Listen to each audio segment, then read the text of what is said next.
On va prendre un seul pan du discours de Thiam. Il a fait allusion à ce qu'on appelle l'IDH.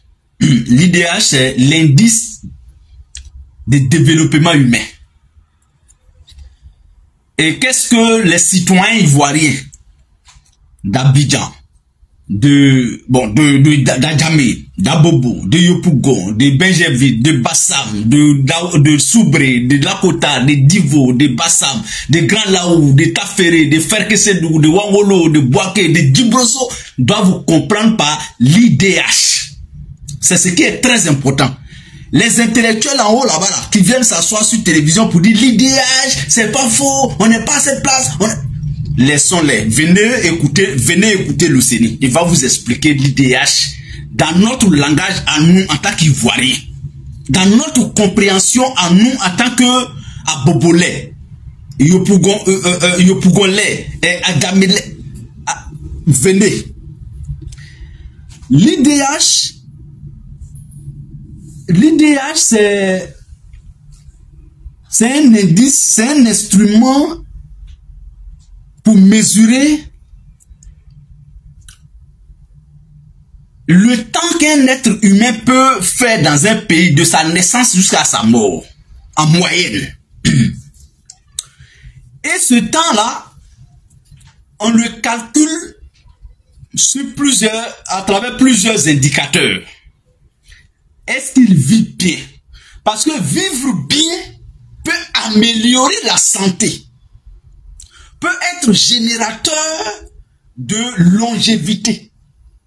Vivre bien, sans trop de stress tous les jours, peut contribuer à maintenir ta santé au top.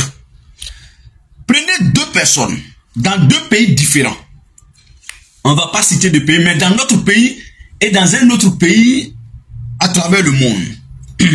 Et ces deux personnes-là, ils ont le même âge. Ils sont nés le même jour, à la même heure, à la même seconde. Et lui, quand le bébé qui est né en Côte d'Ivoire, papa ne sait même pas, c'est-à-dire maman est enceinte, on dit elle doit aller accoucher. Papa ne sait même pas si ma femme accouche aujourd'hui, ou dans ce mois, ou cette année-là. Papa ne sait même pas comment il va payer le lait du bébé. Papa ne sait même pas comment, si par extraordinaire, on dit qu'elle doit accoucher par césarienne, là c'est le chaos. Donc, avec tout ce stress, tout ce souci sur le père déjà, et l'enfant naît dans ces conditions-là. Le père, quand il donne 1000 francs à maman pour acheter biberon, là, il pense que ces 1000 francs doivent faire 10 jours.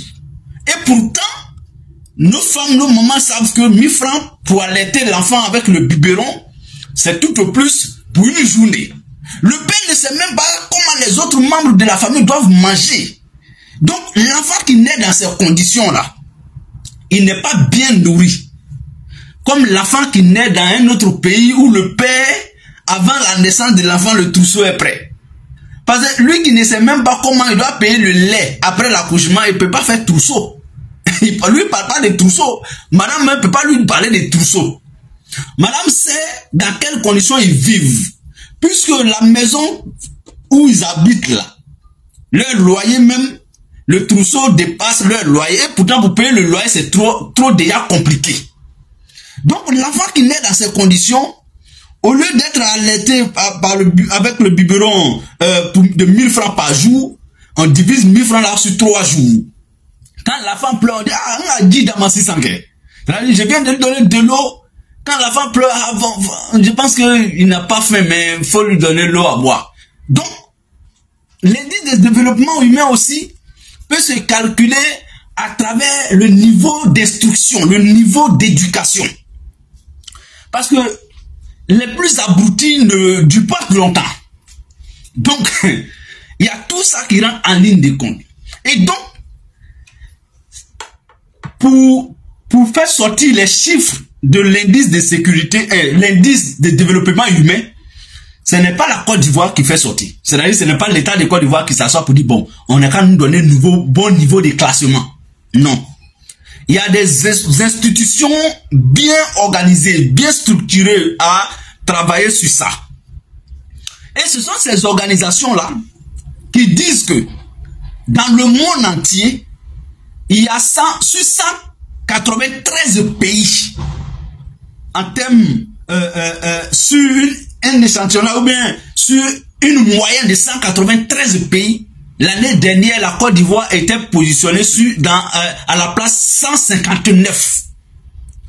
Et de l'année dernière à cette année, en un an, nous avons chuté ou régressé.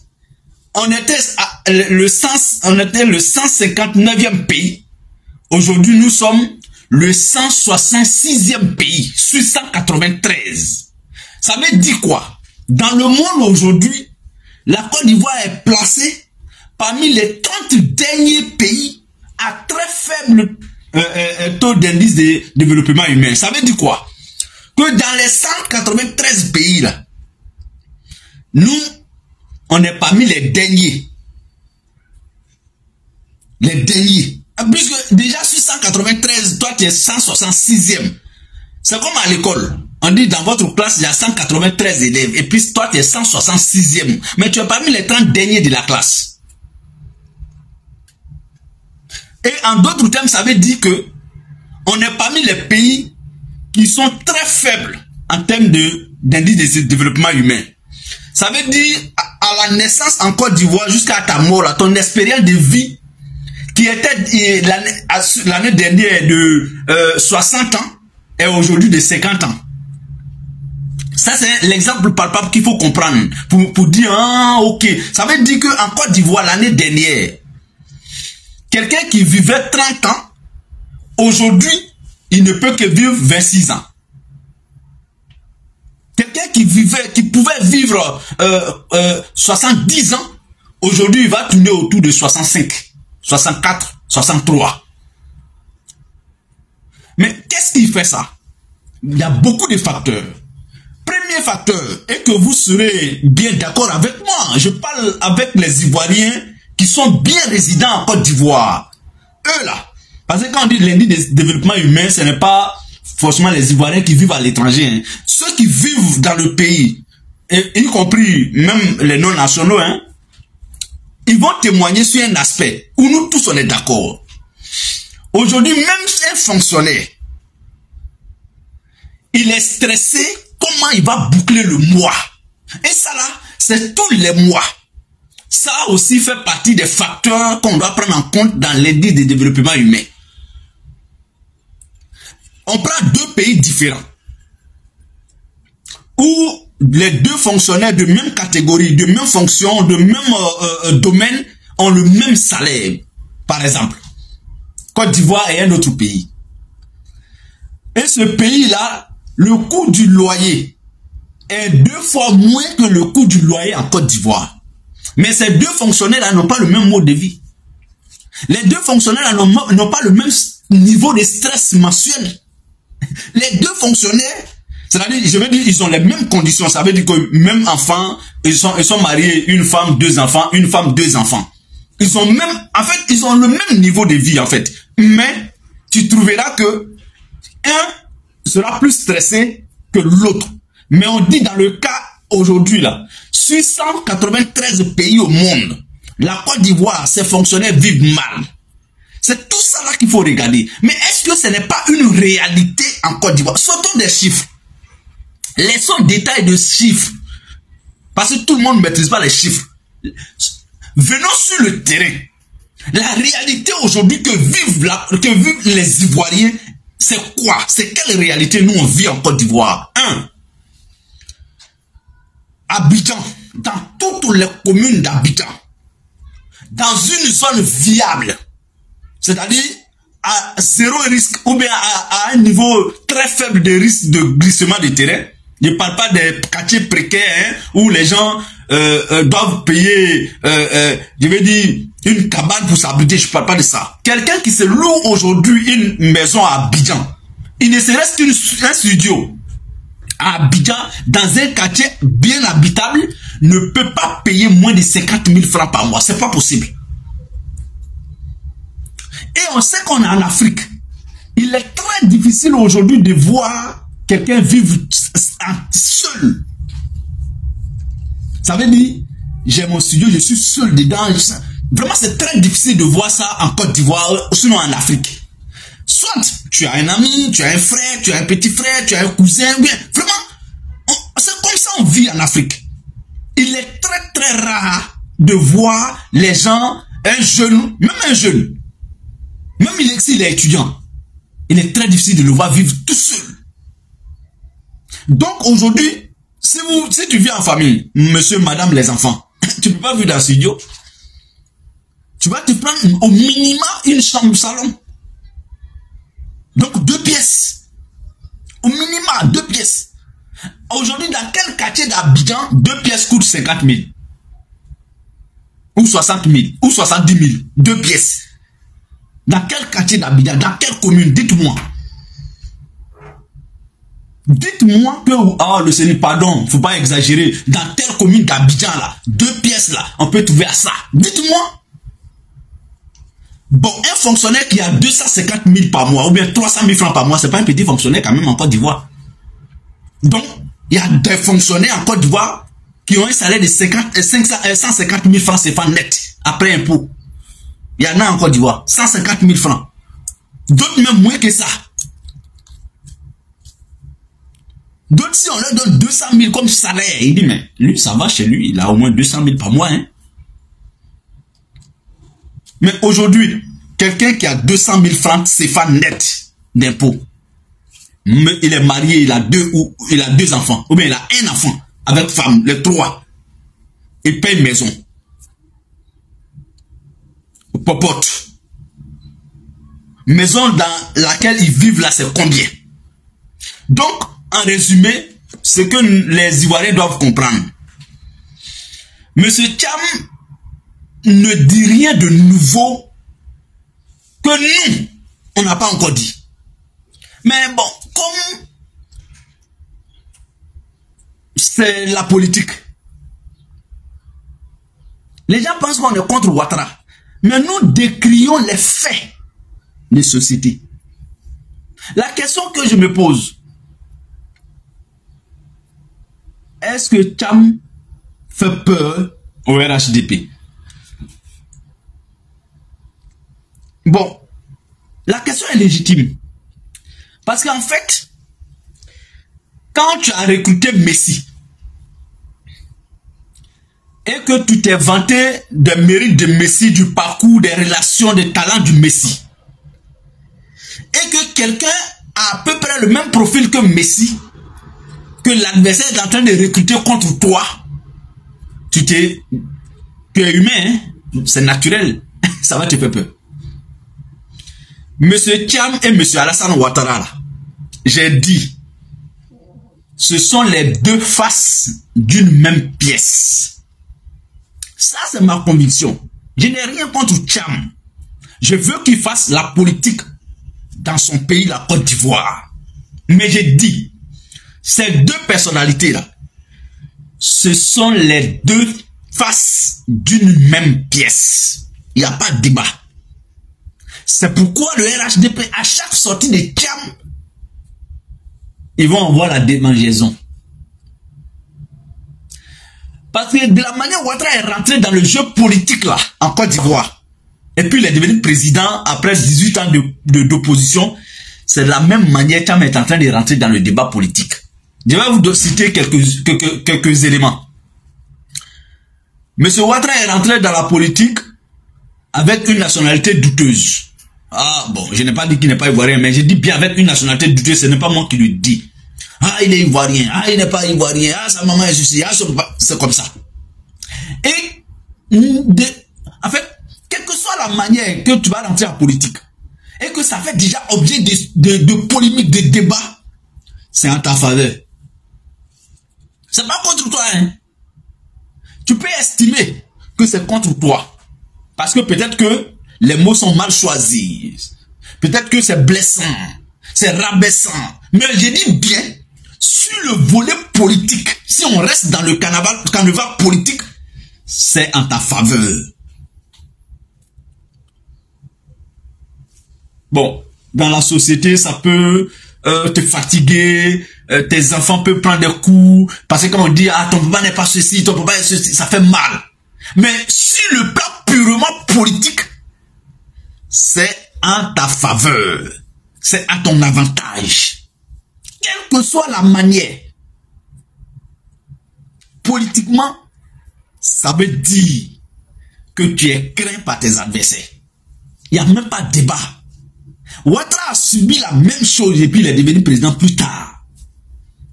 C'est pourquoi je ne rentre pas dans ça, dans faire des champs. On a dépassé ce niveau de débat politique. Ah, il est sénégalais. J'ai vu un intellectuel organique envoyé par le RHDP sur le plateau de LCI 360.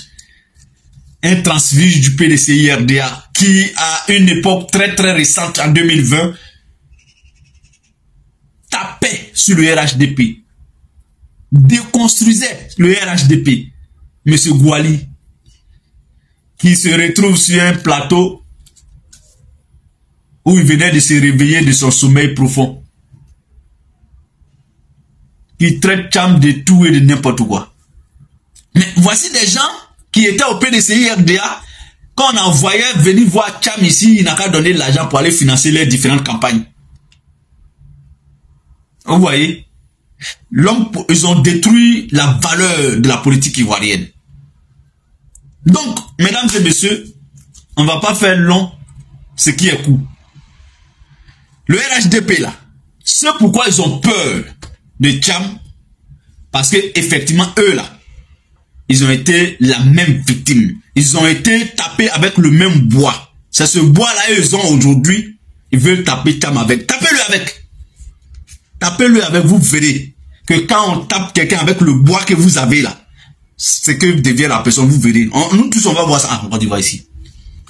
Comme vous n'avez rien dans votre cervelle là, pour faire la politique, taisez-vous. La politique de la haine, on n'est plus à ce niveau là. La politique du tribalisme, du clanisme, on n'est plus à ce niveau. La politique régionale, on n'est plus à ce niveau. La politique ethnique, on n'est plus à ce niveau. Ils veulent prendre la religion, l'ethnie. Pourquoi? Vous êtes tombé bas. C'est pourquoi quand tu vois un parti politique se comporter comme ça, surtout au pouvoir, c'est la fin. C'est l'échec. C'est tout ce qu'on doit savoir. Quand ce n'est pas la fin là, on ignore certaines choses. Mais une fois c'est la fin, on veut s'accrocher à tout. Même à du coton sur la mer, on pense que ça peut être pour nous un bouée de sauvetage. Non, le RHDP n'échappera jamais au déclin. Le RHDP est à la fin de son règne. Bon, je vous pose la question, c'est par là que je vais terminer. Est-ce que le RHDP est au début de son règne? Est-ce que nous sommes en 2010? Et pourtant, il y a 3 étapes dans l'évolution des systèmes. Il y a la naissance du système. Merci beaucoup. Eh non, tu connais mon nom. Il y a la naissance du système. Il y a la maturation ou bien la majorité ou bien la maturité du système. Et il y a le déclin du système. C'est comme un être humain. On naît, on grandit, on chute. Ça veut dire on meurt. Mais le RHDP n'est pas au début de son système. Le RHDP, ça fait 14 ans ou 13 ans ils sont au pouvoir. Ce n'est pas le début. On ne peut pas me dire à moi que le RHDP est au milieu. Ça veut dire que le RHDP va faire encore 13 années ou 14 autres années à la tête de la Côte d'Ivoire. C'est faux. Quand tu n'es pas au début, quand tu n'es plus au milieu, tu avances vers la fin. Tu es presque à la fin. Sinon, tu es à la fin. Mesdames et messieurs, chers amis, c'est pas là que je veux vous laisser. C'est pourquoi je vous invite à prendre dès maintenant vos différentes cartes au sein de Génération et Peuple Solidaire. Parce que nous, là, on est à la naissance. Si tu dois miser sur 2 choses, une à la naissance et une vers la mort, pour ton destin, pour ton avenir, pour ton devenir, tu vas miser naturellement sur la chose qui vient de naître ou qui est en gestation. Je vous invite à comprendre le jeu politique de cette façon-là. Demain, je vais vous parler de la naissance de GPS et de l'évolution de la maturité des GPS. Rappelez-moi ça à Inibos pour ne pas que je vienne vous dire autre chose demain. Sauf cas de force majeure. Mais je veux venir vous parler demain de la naissance et de la maturité des générations un peu plus solidaires. Je vais venir vous dire demain matin pourquoi adhérer au GPS. J'ai une nouvelle mission au sein des GPS. Je vais venir vous parler de ça demain. Portez-vous bien. À très bientôt. Au revoir. À demain, hein, à la même heure.